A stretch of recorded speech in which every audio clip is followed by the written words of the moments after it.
In Igbo land, when a man marries a woman, he does not only marry her beauty or her laughter, he marries her people, her ancestors, and her pride. And if he dares to cut corners, the earth remembers, and the spirits do not forget. That was the burden Obinna carried, though at first he thought it was nothing more than a feather. Obinna was a young farmer in the village of Umuaka, tall and broad-shouldered, with a kind smile that could melt even the hardest heart. When he first laid eyes on Nneka, the daughter of Okafor, his chest burned with desire. Nneka was the kind of woman that made men lose their words, skin smooth like palm oil fresh from the press, eyes wide like the morning dew, and a laughter that danced like bells. She was every man's dream, but she chose Obinna. Their love was like firewood that burned even in rain. But when Obinna approached her people for marriage, the stumbling stone appeared, the bride price. Okafor, Nneka's father, was a man of strong will and sharper tongue. He was proud of his daughter and demanded that every kola nut, every wrapper, and every cowrie must be complete.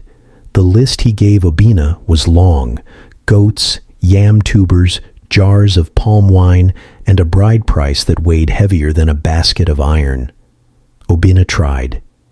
He sold part of his father's land, borrowed from kinsmen, and even worked on strangers' farms.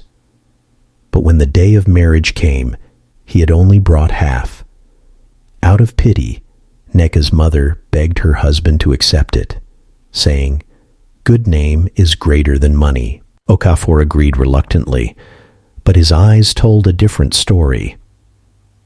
"You may take my daughter," he spat, "but remember, a man who eats without finishing the food on his plate will one day choke."